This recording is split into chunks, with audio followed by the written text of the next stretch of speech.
Hey guys, it's Kevin here with another video. So yeah, it has been a very long time. So before I get into this review, that I want to start off with my first video of 2019. I do want to apologize for like the huge hiatus I probably should have announced. I wanted to take like a break during Christmas break, and I took an extended vacation for a month to go to Canada, and I just got back this Monday actually. So yeah, it was really fun. Got to see a lot of sightseeing, and overall it was really good. We went to visit some of my grandparents, so that's the main reason why. And I decided not to take my equipment there just because there was really no point, to be completely honest, so that's why I decided not to do that. So yeah, just like a quick explanation why I have been making videos. If you're still wondering about those older reactions like on the Flash videos and the Legends reactions, those are coming. I'm planning to do those Tuesday, or if I can, because I want to finish my Daredevil reactions, because I only have 3 episodes left to react to for that. So if I am able to finish that early tomorrow, I can get on to those videos tomorrow as well. So yeah, I just want to make this quick review video about probably one of the best movies to start off 2019, in my personal opinion. That is Dragon Ball Super Broly. And if you guys don't know, if you go see the movie, you can get one of these cards that they'll hand out for free. It's really good. It's with Gogeta Blue. But anyway, so I want to talk about like this portion of the video. I want to really talk about the spoiler-free stuff, and then later on I'm gonna get to the spoiler talk. So yeah, so this is gonna be the spoiler-free video. So I'm gonna try to stay as spoiler-free as possible. This movie was so amazing. I'm gonna say this is probably one of the best anime movies I've seen in a long time. Although granted, that's not really much to say because I don't watch that much anime, to be completely honest. Because SAO, Dragon Ball, Naruto, and One Punch Man are the only ones I really watch. I wanted to get into My Hero Academia and some other anime, but I just never got around to it. But that should be a good idea to do reaction videos for. But anyway, I really love this movie. This movie was so fucking amazing. I do have some minor issues, but still, this movie was amazing from start to finish. I don't really know what to start with the spoiler-free talk, because I don't want to get into too much of spoiler-free territory, so, or too much into spoiler territory until later on in the video, but the fight scenes are amazing. The story, in my personal opinion, is really, really good. The character development, especially for Broly, is so amazing. You really do sympathize with this character, and it's so well done. And also the stuff they do in the past is really good. You can see characters like Bardock, Gine, and other characters.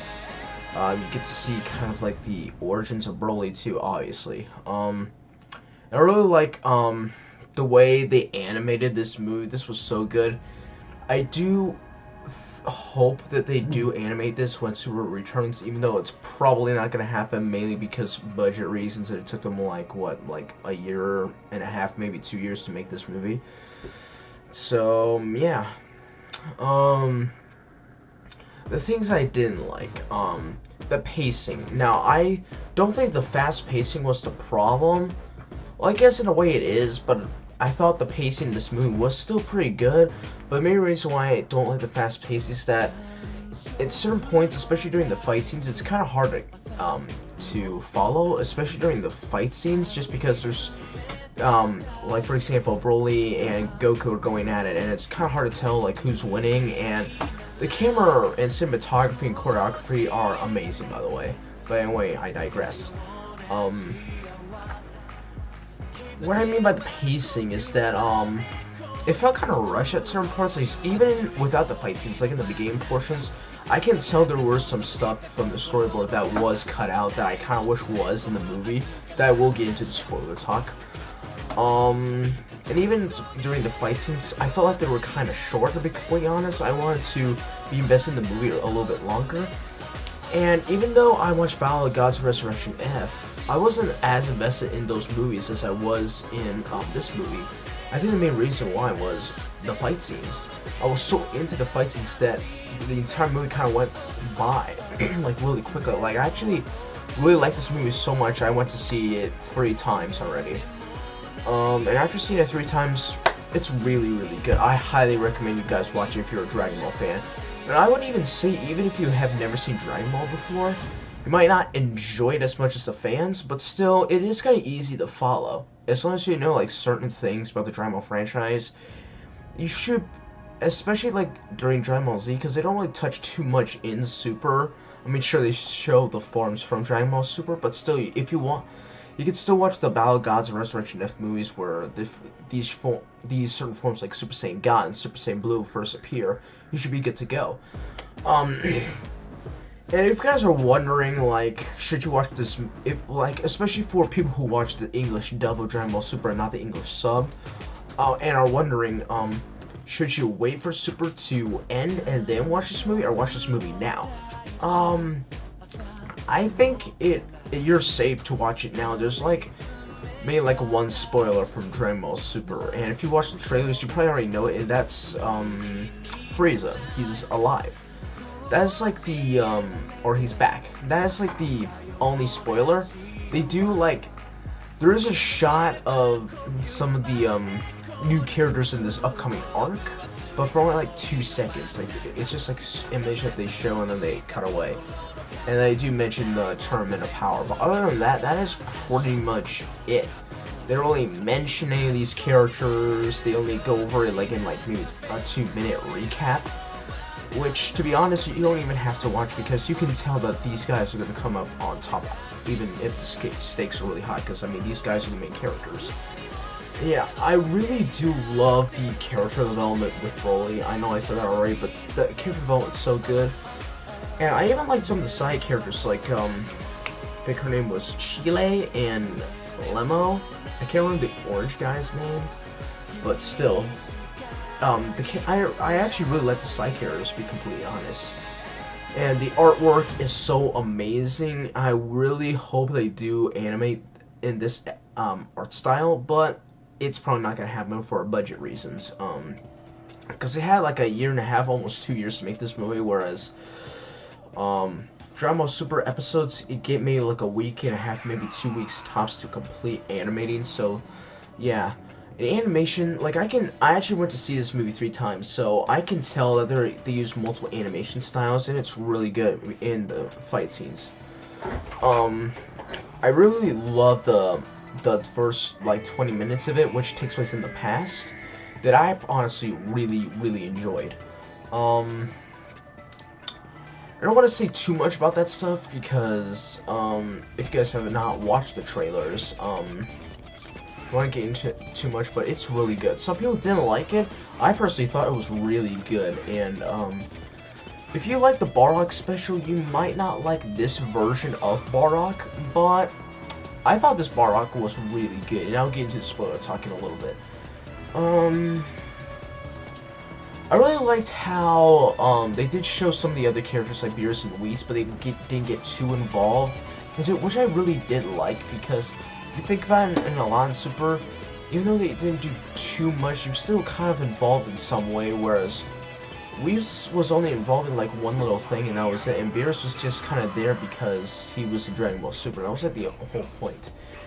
I really liked the voice acting in this, because that was my biggest concern about the English dub, because when I watched the English dub of Dragon Ball Super, I thought some of the voice actors were good, but for the voice acting for the newer characters like Hit, Zamasu, and Topo Or, as he's called in the dub, Top in the English dub, I thought that the voices were fine. It's just the way the script, the way the English dub voice actors act, it just kind of sounds awkward to me, in my personal opinion. I don't think the script of English dub translate that well, to be completely honest, in the anime.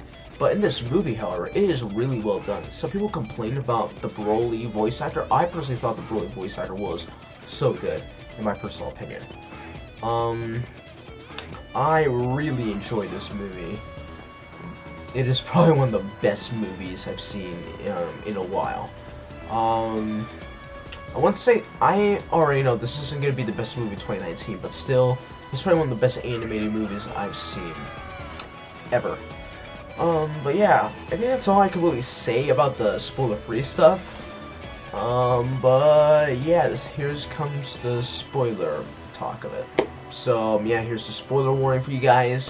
In case you haven't seen the movie yet, go watch it. I would highly recommend it. It's really good. And then come back here and we'll watch it and we'll discuss together in the comment section below. So let's start from the beginning. I really enjoyed this movie. The beginning portion starts off I think it was 41 years ago, with King Cold retiring, and as they arrive, and before I get into it, I really love the design that they did for Planet Vegeta. It looks so good, because we didn't really get to see too much of it in the earlier stuff back in Dragon Ball Z and some of the specials. Like, even in some of the movies, we hardly ever got to see the actual planet itself. Like, the closest we ever got to that was the Bardock special, but even still, we hardly even get to see that. And I haven't seen the Bardock special in a while now, so, yeah. But anyway, it starts off with King Cold and Frieza heading towards Planet Vegeta.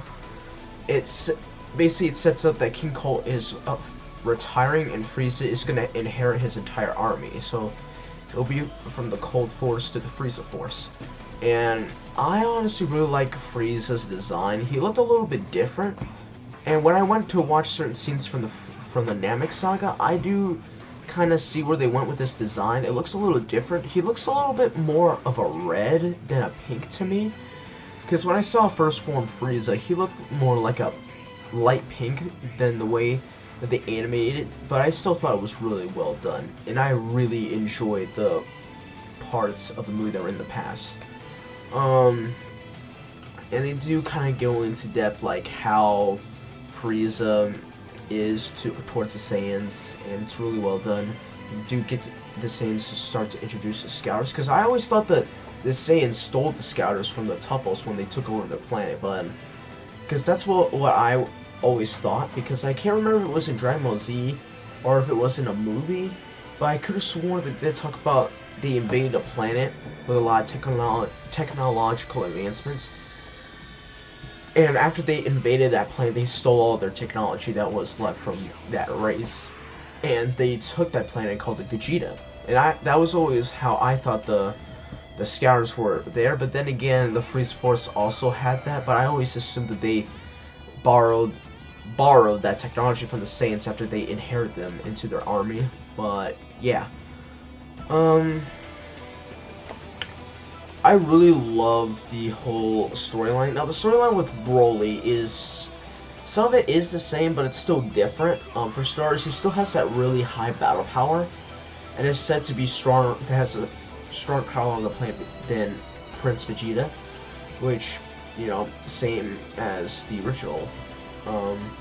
There are some subtle differences, obviously. It didn't specifically say what his power level was because it kept on fluctuating. So, yeah. It didn't say that his power level was 10,000. I'm gonna have to watch the movie again because this movie's so good to remember what his exact power level was said. But they said it kept on fluctuating in between every reading. And King Vegeta still sends off Broly. He sends off Broly, which this is the part which is slightly different because back in the original, King Vegeta had Paragus and Broly killed, or at least he thought he killed Broly. Like, he actually takes Broly by the foot, I believe, and takes like a dagger and stabs him like that. That's really dark, even for Dragon Ball. But anyway, he sends him off to planet Vampa, which is where Broly and Paragus spend most of their life on.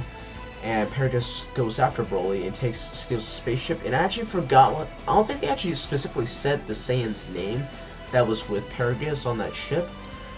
But they'll probably say in the credits, so I'll probably pay attention to that next time I see the movie. I really like the other stuff, because they kind of have two flashbacks. In the past stuff, it takes place 41 years, and then it flashes forward to 4 years later, I think. I can't remember if it was 4 or 5 years later, but it's the stuff with Bardock. And this is just stuff I really enjoyed. We got to see more Planet Vegeta and how it's basically evolved after being in Frieza's ranks for 5 years.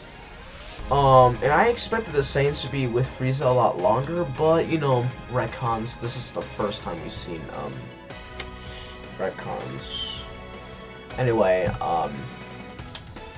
we do see Bardock and Gine. Now, this is the first time we see Gine in animated form, and the way, I'm gonna pronounce it Gine, because that's the way it was pronounced in the English dub. When I watch it in the sub, because I obviously can't afford a ticket to go all the way to Japan to watch a movie that I'm really hyped about, so. And it's straight out of Dragon Ball Minus. And in case you guys don't know, Dragon Ball Minus is an official canon manga that Akira Toriyama wrote about the Bardock storyline. It is different because, as you know, this Bardock is very different from the Bardock you see in the Bardock special. Because in the Bardock special, Bardock was like your typical Saiyan. He was kind of a douchebag until he realized that what he was doing was wrong and wanted to revolt against Frieza, but failed.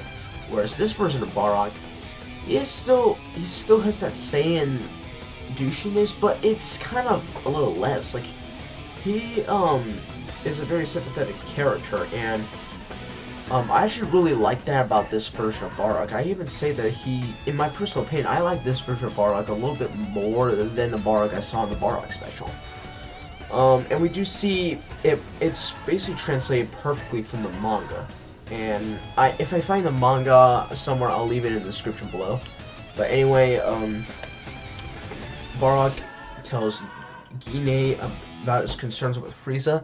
No, it doesn't specifically say if he has foresight or, you know, his ability to see into the future like he did in the Bardock specials. It is unclear that he has that. I mean, for all we know, he doesn't have that ability. He just has a gut feeling.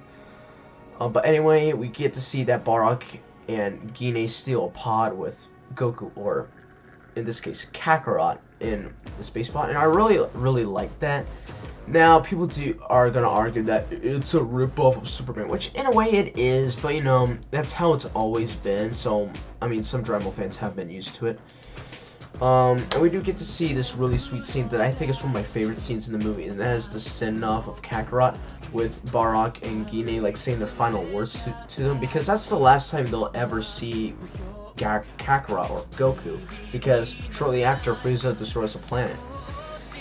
And now, this is the part that kind of pissed me off, and my nitpicks, is that we didn't get to see Bardock's revolt against Frieza, because it shortly cuts, after they send off Kakarot, they shortly cuts away to Frieza forming a supernova attack and throws up the planet. And we see Bardock, he is battle damaged severely, you can tell, but we don't get to see what happened in between that, which I honestly wish we could have saw.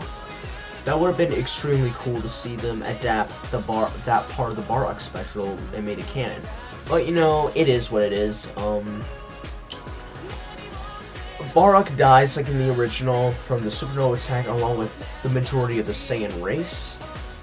And we do know that there are still more Saiyans that did survive, like Paragus and Broly are obviously alive, Kakarot or Goku is sent off to Earth. And we do kind of wait to see young Raditz, young Vegeta, which I thought was kind of cool to see. We do see Nappa with like 2 other Saiyans, which I'm assuming they like die shortly after or something. But anyway, those are like the Saiyans that are still alive, and I'm like, what happened to those other 2 Saiyans? But they probably like died on some other mission. But anyway, now this is probably also one of my favorite scenes. In fact, I would say it's easy my top 2. It's easy as my second favorite scene in the entire movie. And that's when Goku is sent off to Earth. We hear that classic Dragon Ball theme, you know, the Chala Hechala music, and we do see like we see the growth between Goku and Vegeta, like the evolution of it. And I love the way this is done in the movie. We see them, like, images circling around them from events from Dragon Ball Z, and I think there are some scenes in Dragon Ball Super that were in there, but I think it was mostly focused on Dragon Ball Z, because I actually try to focus on it, and I did see stuff from like the Namek Saga and the Cell Saga and Buu Saga. Those were like, it was mainly focused on Dragon Ball Z, but we see like Kid Goku with the power pole and stuff, and that scene was so good. And it cuts away to present day with Goku and Vegeta sparring. I gotta say, this was really well done in my personal opinion. And then we shortly cut off to how they built that little resort for Goku and Vegeta, because, you know, they're like god tier level characters, and if they sparred in West City, they would have destroyed it. And it is really, really well done. I really love the way this part of the movie is portrayed. Beerus was kind of funny. Now, granted, he didn't. The way he yelled, it didn't sound like he was that. It didn't sound like he was super mad, which I kind of wish they had the actor for Beerus put more energy into that scene. But you know, that's just a little nitpick for me. I'm not trying to hate on the English dub. I think the English dub is really good. I don't want to start a war between what is better, the sub or the dub. I personally prefer both of them. I don't prefer one or the other. But anyway, we do see that a couple of Frieza's henchmen stole the Dragon Balls and the Dragon Radar. This is the wish that Bulma was going to use for the Dragon Balls, and it's so dumb. But it is kind of like part of the main plot, is that Bulma wanted to use the Dragon Balls to make herself look 5 years younger, and Frieza's wish is to make himself 5 centimeters taller, which I gotta say is super funny. But anyway, basically the main plot of the movie is that Frieza wants the Dragon Balls, and that's the whole reason he wants to go to Earth, but also to kill Goku and Vegeta. And then, after that, Goku, Vegeta, Bulma, and surprisingly, Whis decides to go with Bulma, but Beerus doesn't. I think the main reason why is because, one, plot. Two, is that Frieza's coming to Earth. He is afraid he's going to let out the secret that Beerus told Frieza to destroy Planet Vegeta. That's my personal theory anyway. And then we do see the new characters, Chile and Lemo. I think that's how you pronounce that second guy's name, I'm not sure. It seems like Chile joined the Frieza Force to hide from the Galactic Patrol because she stole a ship. Which is like a little bit of origins, I guess. But I really like this next scene where we get to see them land on Planet Vegeta. And we do see the first badass moment of Broly when Broly, where Paragus shouts Broly's name. And that badass music, I gotta say for a second, the music is so great. I don't get to say that about a lot of the movies I watch because I don't personally care about the music. But other than Spider-Man Into the Spider-Verse, this is probably, it's gotta be one of the best music I've ever heard in an entire movie before. I've never been invested in the music in a movie before, other than Spider-Man Into the Spider-Verse. So the music, props to the composers who composed the music. It is so good. Anyway, we do see character development between Broly, Chile, and Lemo after they bring him to Frieza. We do get to see what the whole collar is for. People thought that was like a power dampener. That was the theory, but it was just a shock collar to keep Broly in check.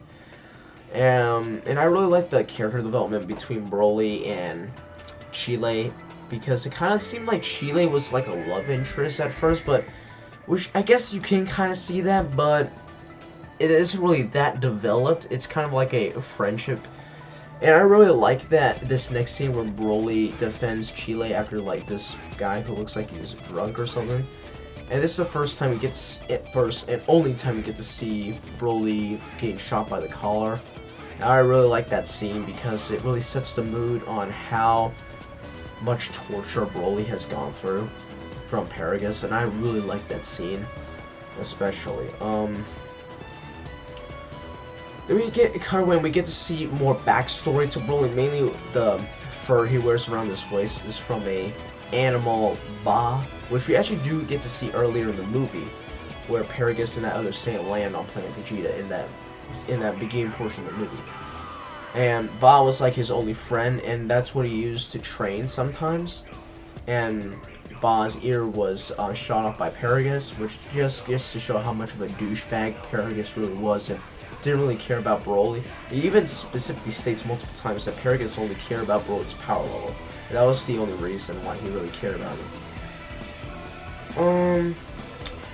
And I really love the character development. I know I said that multiple times, but the character development is really good. I don't really say that a lot about Dragon Ball, because Dragon Ball isn't that great in terms of storytelling. And I say that this is probably easily the best storytelling I've seen in Dragon Ball by far. Then we get to see the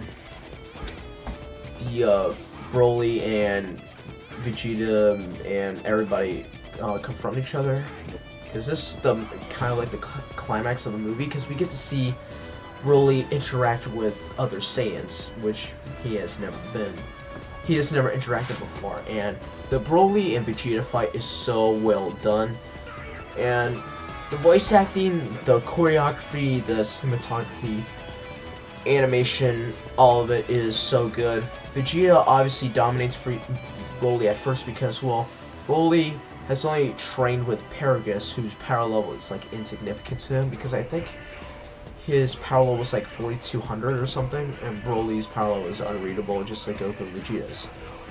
And because Vegeta has more combat training, whereas Broly just relies on brute strength. And it's kind of like a back and forth thing when Vegeta fights him in his Super Saiyan form, or his regular form, and then when he transforms into Super Saiyan. And I actually noticed this. I didn't notice it the first time I watched the movie, but then I noticed it the second and third time, is that when he's transformed into Super Saiyan, his hair does light up green for a few seconds before turning into the blonde.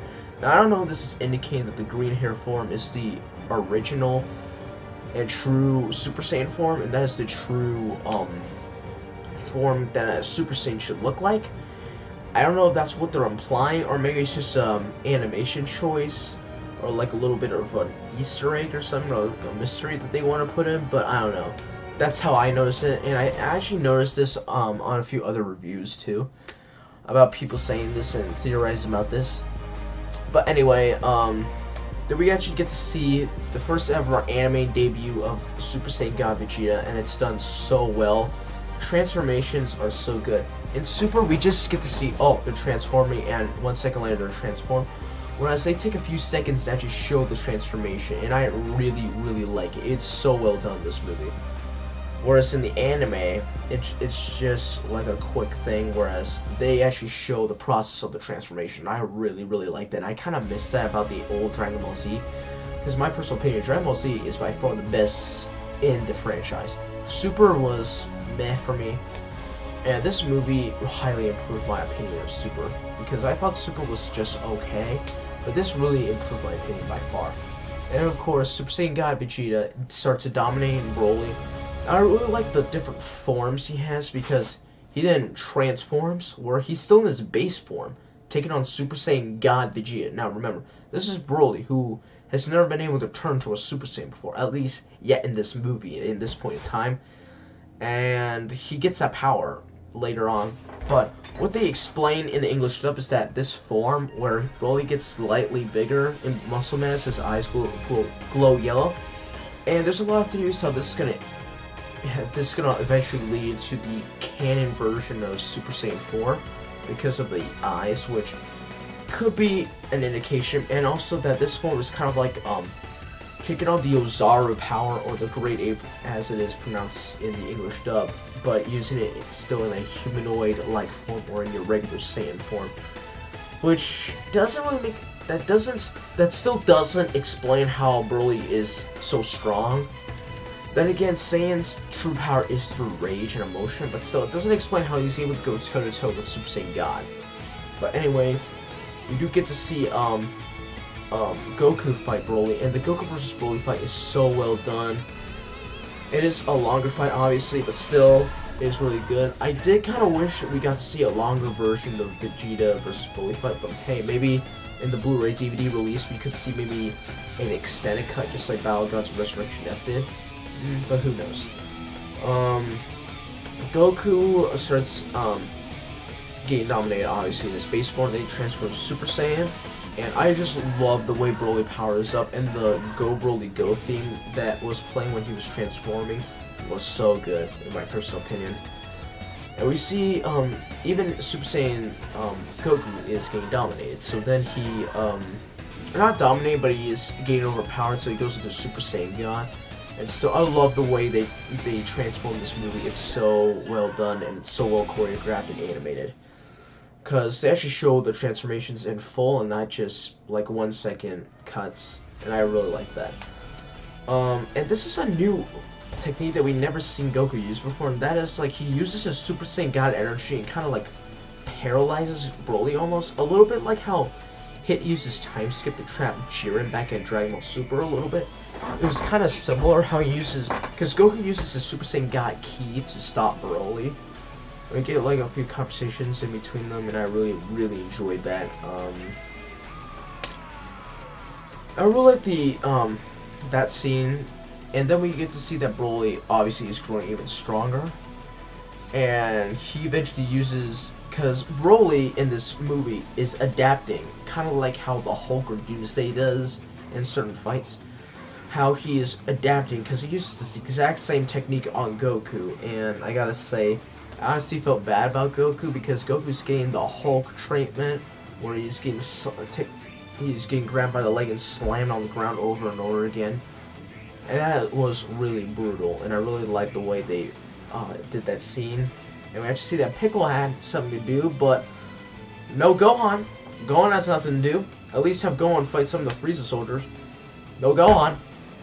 So pissed about that. Akira Toriyama, can you please give Gohan something to do? I'd really appreciate that.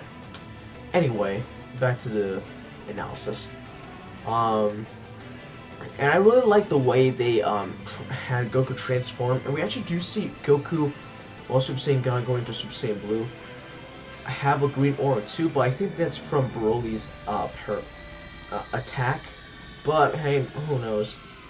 And I actually noticed this the second time I watched this movie, is that for a brief moment it looked like Goku was transformed into Ultra Instinct for like a brief second. I don't know if that was an animation choice. It seemed like that because I actually looked this up on the internet, that the animators like said that that wasn't Ultra Instinct, it was just an animation choice. But I don't know, maybe it's just Goku unconsciously going to Ultra Instinct. Maybe it's just put in there for a little Easter egg that Goku still has the ability to use that form, just he doesn't know how to turn into it at will. And this Super Saiyan Blue versus Broly fight scene is so well done. And I really love it. It is kind of fast-paced too, but still it's really well done. And I'm kind of rambling on. I kind of want to go through each portion as much as possible. So yeah, now this part is where things get really epic because, well, Frieza remembers that how Goku became a Super Saiyan and decides to test that out on Broly. And he kills Paragus. Now granted, Paragus was a bad father, but still Broly had an undying loyalty. So that was something that they kind of kept from the original movie, was that Broly, at least at first, had a loyalty to Paragus, at least at certain parts in the original Broly movies, but then he killed him. But anyway, this is where we get to see the Broly transformation into a Super Saiyan, and I really love the way they shot this with the animation and also the music. The music really gets you into this movie, I have to say. And then he's like really that strong that even Vegeta has to step in, and even he is not strong enough. Two Super Saiyan Blues are just not enough. And that Goku and Vegeta team up on Broly was really fast-paced, which I thought could have lasted a little bit longer, because we see in one shot Vegeta is fighting Broly, and the next shot his armor is completely blown up. Like, wait, when did that happen? And we do get to see the Gallic Gun and Kamehameha Wave team up. Now, I don't know if this is an animation error, but the Gallic Gun had a yellow Ki Blast instead of a purple one. I don't know if this was an animation error or an animation choice, but it's a little nitpick for me. And this is probably the funniest scene in the movie, is that Goku Vegeta fly towards Frieza and he says, "Have fun," and they fly away, and Broly starts beating the living shit out of Frieza, and I gotta say that was the best and most satisfying moment in the movie. And I was laughing my ass off, and the entire theater was laughing too. It was so good. And Frieza is just getting his ass whooped by Broly to the point where he actually has to turn into Golden Frieza, and ironically he is unintentionally buying time for Goku and Vegeta to learn the fusion dance, because that is the big part of the movie, is that Gogeta is going to be canon. This movie is canonizing two, I guess technically three characters if you count Bardock, but Bardock was kind of already canon, if you want, because, you know, Grandma Midas was canon. So anyway, The Gogeta and Broly fight was so well done. Like the other fights, it was extremely fast-paced, and I felt like it was rushed at certain portions of it, and really fast-paced that it could have lasted a little longer, but you know, it is what it is. I just gotta say, I don't want to sound like a Trigger Vegito fanboy, but I expected Gogeta to honestly defuse, and then Goku was gonna take the W, but no, it didn't happen. I actually really liked that, to be completely honest. Now, it did kind of piss me off how they nerfed Vegito, but still, it was still really well done. Now, here's my nitpick, and that's the use of the CG in the Gogeta vs. Broly fight. And I'm not the only one who thinks this. I think even other people can notice this. It's that when they shoot the Kamehameha Wave and Broly's Ki Blast, they shatter reality in some way. I thought that part of it was a little unnecessary, but it was still kind of cool visuals. But still, the CG kind of looked bad, especially on Broly. Gogeta, it was kind of less noticeable, but still you can tell they're using CG in that portion of the fight. And it kind of looked really clunky and didn't really, the movements just looked really clunky and slow and didn't really translate well, in my personal opinion. But that's like a little nitpick in the fight scene. And Gogeta is struggling. Then when Broly goes into full power Super Saiyan, as it's called, it's not called Legendary Super Saiyan, it's not called Berserk. I gotta say, was really weird how they didn't reference Kale in this movie, because Kale had a similar form to Broly, but I don't know if they're implying that Kale's form is different than Broly or something. I don't know. It is tough to say, but anyway, we get to the ending where Gogeta technically beats Broly. He doesn't kill him because Chile uses the Dragon Balls to save Broly and send him to Vampa. But overall, this movie was really well done. Now, people do complain about the ending, which I thought wasn't that bad. Some people complain about it for some reason. I think because it was kind of anticlimactic, because Broly wasn't really the bad guy, and some people didn't want the... Some people are complaining how they're turning almost every bad guy in Dragon Ball into a good guy, which people were concerned that's what they were doing with Frieza, but no, Frieza's still a bad guy. I don't think he can really be redeemed, and I think even Toei and Akira and everybody knows that making Frieza into a good guy is a huge mistake. But you can see Broly and the kind of like forming the friendship between Goku and Broly. And this ending scene I really love is that Chile asks who Goku's name is, and he says it's Goku, but Broly, call me Kakarot. That gave me chills, and that was so well done. And I also like the use of the credits, like the beginning portion of the credits, even though it's like a small portion of it. You do see visuals of the different characters in the movie, and they use the Blizzard music that they use for trailer 3 and 4, and I really like that. But yeah, there's no end credit scene, which you don't really... It's not a Marvel movie, but I mean, they did it with Resurrection F. I kind of assumed there would be like some little tease about Super returning. But, you know, it is what it is. So overall, this movie was so good. There's just a little bit of nitpicks. I give this a 98, or 9.8 out of 10.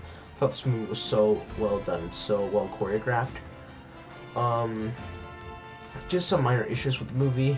But yeah, so my plan for the upcoming weeks is that after I finish my Daredevil reactions, because I'm planning on finishing those as fast as possible, then I'll try to upload my Flash and Legends reactions. Hopefully I can get all that done tomorrow.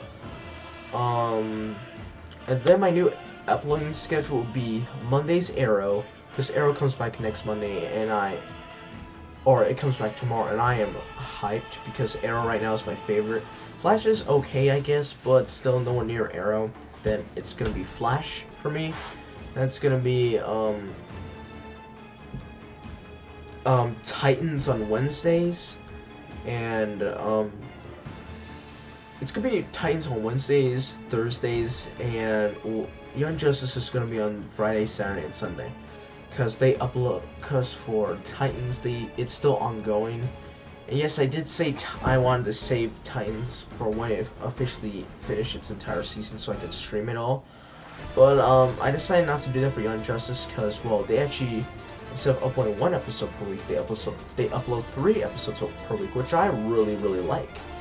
And yeah, so that's gonna be the new uploading schedule. If you're wondering where's Legends, well, according to certain sources, Legends will be returning until April 1st. Now, I don't know if that's an April Fool's prank or not, but hey, who knows? We won't know until then. So yeah, this video is gonna be kind of long, and I'm not really gonna edit much of it. Just add like an intro and outro, maybe, like, cause I don't want to look like a boring monologue. So I'll probably just have, at certain points, I'll edit to show maybe some parts from the trailers and whatnot, if I can't even do that, because I tried that with one of my Flash reviews before I started doing reactions for the episodes, and it got copyrighted.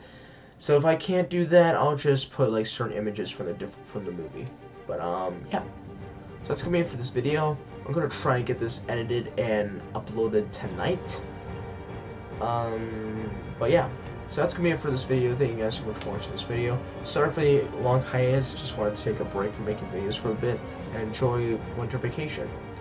So yeah, I am back, and I am gonna be making videos as much as possible. So, and I wanna kind of not procrastinate on making some of these videos, because I'm trying to balance making videos with my schoolwork, because I missed like a couple weeks of school because I left early for winter vacation.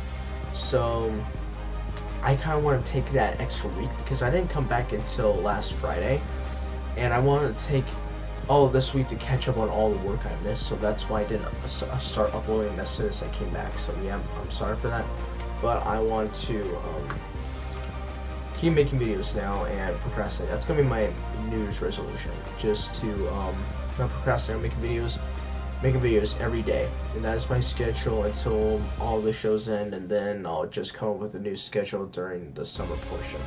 But yeah, so that's gonna be it for this video. Thank you guys so much for watching this video, and yeah, I'll see you next time right here on the channel. See you guys later.